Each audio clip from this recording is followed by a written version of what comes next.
Au nom du sang raconte l'histoire de Anta Ibige, donc une histoire de viol qui se passe dans une famille polygame le jour de la Tabaski. Donc d'où le nom, au nom du sang, le sang de la parenté, le sang du mouton sacrifié et le sang de la Vierge. Tout à fait, je suis militante féministe, donc je milite pour le réseau des féministes du Sénégal. Ce film est un élément à ajouter à notre cause, tout simplement. Donc on a voulu le faire pour dire non, tout simplement, dire stop, le maslaha, le sutura, le sang sutura, tout ça, pour y mettre fin, parce que ça fait des années que les militantes luttent, dénoncent les activistes. Donc pour moi, en tant qu'artiste et en tant que militante, je ne peux qu'utiliser mon art pour participer à cette guerre qui n'est même plus un combat, pour participer, donc amener ma touche à cette guerre. C'est pour cela que j'ai fait ce court-métrage de 26 minutes autoproduit pour tout simplement faire passer le message. Je n'ai pas attendu d'être produite, je n'ai pas attendu qu'il y ait des guichets. Comme je dis, le film pouvait s'appeler le film de mes économies, tout simplement parce que j'y ai mis toutes mes économies. Et parce que pour moi, c'était le plus important, c'était que le support, que le message puisse exister, qu'on puisse dire au nom du sang à dénoncer les violences sexuelles et aussi donner l'occasion aux survivantes, on ne dit plus victimes, mais aux survivantes de violences sexuelles, l'occasion de s'exprimer, l'occasion de se libérer de ce fardeau, parce que c'est très très lourd de le porter pendant X années. Donc c'est une occasion de libérer la parole pour permettre à tout le monde de s'alléger un petit peu et d'arriver à ce qu'on tend toutes vers l'épanouissement. J'ai envie de dire aux mères, faites attention aux enfants. Quand elles rentrent de l'école, questionnez-les, même si c'est de façon anodine. Parlez-leur, posez-leur des questions. Qu'est-ce qui s'est passé? Moi, j'ai 2 interrogatoires que je fais à ma fille tout le temps. Donc, le premier, c'est elle raconte une version. Et le deuxième interrogatoire, c'est pour confronter les deux. Est-ce que ce qu'elle a dit avant est ce qu'elle a dit maintenant? Histoire de... Et tout ça, c'est des traumatismes que l'on projette sur nos enfants et c'est pas bien. Mais d'une part, ça les aide, en tout cas, à avoir cette culture de parler, de dénoncer, de partager avec sa mère. Moi, ma fille me partage tout. Elle a 13, bientôt 14 ans. Je lui pose tout le temps les questions. J'ai envie qu'elle ait cette habitude-là de me dire tout ce qui se passe dans sa vie. Donc le film, c'était aussi une occasion de dire aux parents, questionnez les enfants. Posez-leur des questions, soyez curieuses. Parce que je m'adresse plus aux mères, parce que c'est elles qui sont dans les familles, c'est elles les bases tout simplement. Donc aux mères, faites attention aux enfants, surtout aux filles, aux garçons aussi. Posez des questions, soyez curieuses, parce que ça peut les aider plus tard. À lever le voile tout simplement, parce que un tabou qui par la suite devient un danger pour l'enfant, ce n'est plus un tabou.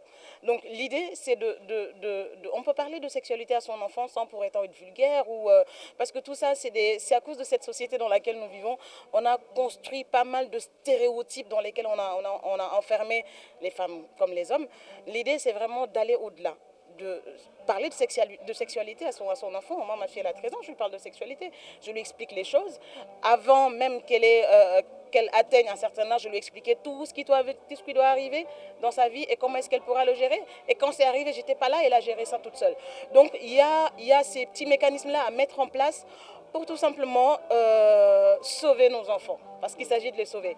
Là, il est tard, on va rentrer chez nous. Aucune femme n'est sûre peut-être d'arriver chez elle safe, d'arriver chez elle sans pour autant être abusée ou juste être agressée. Donc on tend, tout ce qu'on veut en tant que militante, en tant qu'artiste, c'est d'œuvrer à travers notre art pour une société juste et égalitaire. Et c'est cette société juste et égalitaire qui permettra aux femmes d'y vivre épanouies et en sécurité. Alors la prise en charge post-traumatique est le thème central de ce film. C'est-à-dire après que après que la personne soit violée, ce serait important qu'on ait ce guide-là qui permettrait de...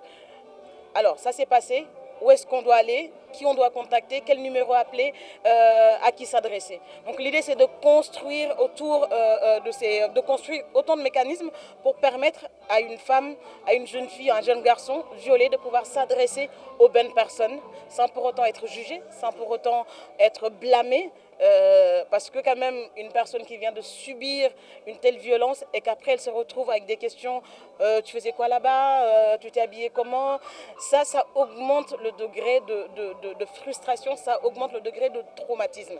Donc l'idée c'est aussi de plaider pour des centres d'accueil et de prise en charge post-traumatique des survivantes de violences à travers tout le Sénégal. Il y en a, comme on dit, l'État fait des efforts, mais ça ne suffit pas. Donc on appelle à plus de centres d'accueil, d'écoute, d'hébergement, même si c'est temporaire. J'ai travaillé avec une famille, j'ai travaillé avec des gens qui m'ont fait confiance, qui m'ont accompagné.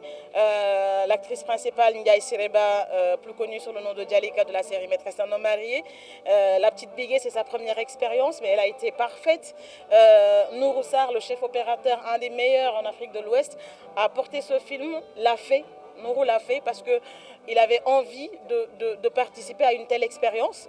Il avait envie de mettre sa touche de masculinité positive parce que c'est un homme avec tellement de bienveillance.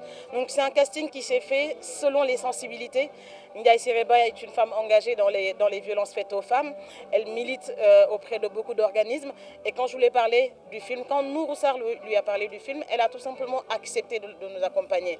Mère Madrépis, comme on dit, Ndeye Koumba Koulibaly, il y a Adjara Fall, il y a eu beaucoup de Matar Diouf qui sont des grosses pointures de l'espace cinématographique audiovisuel au Sénégal.